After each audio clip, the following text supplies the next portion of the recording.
जब हरियाणा का नाम आता है तो जहन में क्या आता है? खेतीबाड़ी, उद्योग, है ना?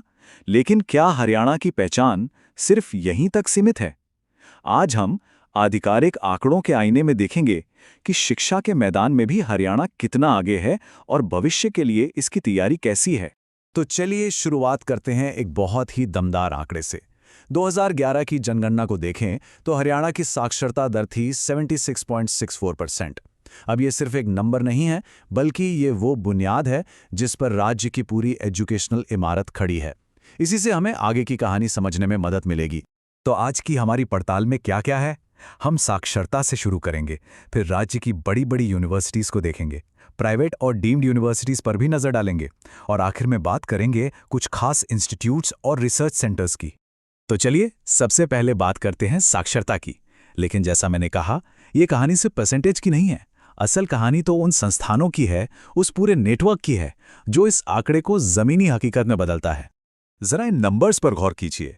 हरियाणा का एजुकेशनल इंफ्रास्ट्रक्चर कितना बड़ा है, इसका अंदाजा यहीं से लगता है। 915 कॉलेज, 145 इंजीनियरिंग कॉलेज और टीचर्स को ट्रेन करने के लिए 446 कॉलेज। ये आंकड़े साफ दिखाते हैं कि वही शिक्षा के लिए एक बहुत ही मजबूत और फैला हुआ ढांचा तैयार किया गया है। कॉलेजों की बात तो हो गई, लेकिन अब जरा और ऊपर चलते हैं।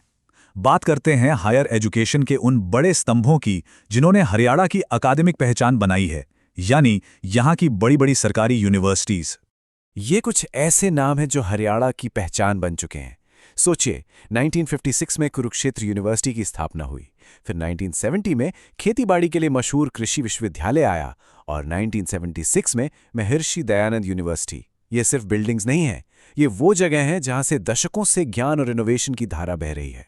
ये टाइमलाइन अपने आप में एक कहानी है। 1956 में कुरुक्षेत्र यूनिवर्सिटी के साथ एक नए दौर का आगाज हुआ, और फिर देखिए कैसे एक के बाद एक एग्रीकल्चर से लेकर साइंस और टेक्नोलॉजी तक अलग अलग फील्ड्स में स्पेशलाइज्ड यूनिवर्सिटीज ने इस विरासत को और भी मजबूत किया। और हाँ, ये सारी जानकारी हम कहीं और से नहीं बल्कि सीधे ऑफिशियल सोर्स से ले रहे हैं। ये जो टेबल स्क्रीन पर दिख रहा है, ये उसी दस्तावेज का हिस्सा है। तो सरकारी यूनिवर्सिटीज तो अपनी जगह हैं ही, लेकिन कहानी यहीं खत्म नहीं होती। डीम्ड और प्राइवेट यूनिवर्सिटीज ने भी हरियाणा के एजुकेशनल मैप को बहुत बड़े पैमाने पर बदला है। इन्होंने स्टूडेंट्स के लिए मौकों की एक बिल्कुल नई दुनिया खोल दी है। सोचिए, एक ऐसा इकोसिस्टम जहां हर तरह की पढ़ाई के लिए बेहतरीन विकल्प हों। महर्षि मार्कंडेश्वर और मानव रचना जैसी डीम्ड यूनिवर्सिटीज, और फिर एमिटी और अशोका यूनिवर्सिटी जैसे इंटरनेशनल लेवल के प्राइवेट नाम, ये सब मिलकर हरियाणा को एक बड़ा एजुकेशन हब बना रहे हैं। अच्छा, यूनिवर्सिटीज़ की बात हो गई। अब जरा उन इंस्टीट्यूट्स पर फोकस करते हैं जो किसी खास फील्ड में, जैसे मैनेजमेंट, टेक्नोलॉजी या डिफेंस में एक्सपर्ट्स तैयार करते हैं। देखिए, जब किसी राज्य में रोहतक जैसा आईआईएम हो या सोनीपत में निफ्टेम यानी national institute of food technology जैसा संस्थान हो, तो ये उस राज्य के कद को नेशनल लेवल पर कहीं ऊंचा ले जाता है। ये दिखाता है कि हरियाणा मैनेजमेंट और फूड टेक में लीडर बनने की क्षमता रखता है। यहाँ दो बहुत ही मज़ेदार और अहम बातें हैं। एक तरफ 1961 में कुंजपुरा में पहला सैनिक स्कूल खुलता है, जो दिखाता है कि डिफेंस एजुकेशन पर कितना जोर था।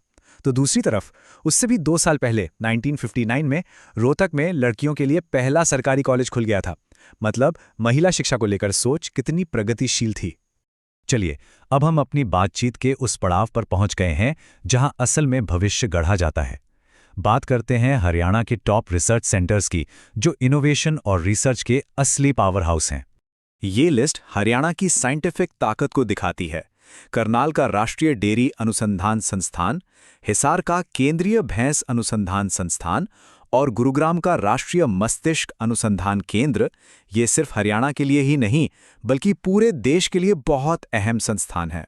तो हमने हरियाणा के पूरे एजुकेशनल लैंडस्केप का एक सफर तय किया। इसकी मजबूत नींव देखी, इसके बड़े बड़े स्तंभ देखे और इसके इनोवेशन के सेंटर्स को भी समझा। लेकिन इन सब के बाद सबसे बड़ा सवाल यही उठता है कि क्या ये पूरा ढांचा, ये पूरी तैयारी आने वाले कल की चुनौतियों के लिए काफी है? इसी सवाल के जवाब में हरियाणा का भविष्य छुपा है।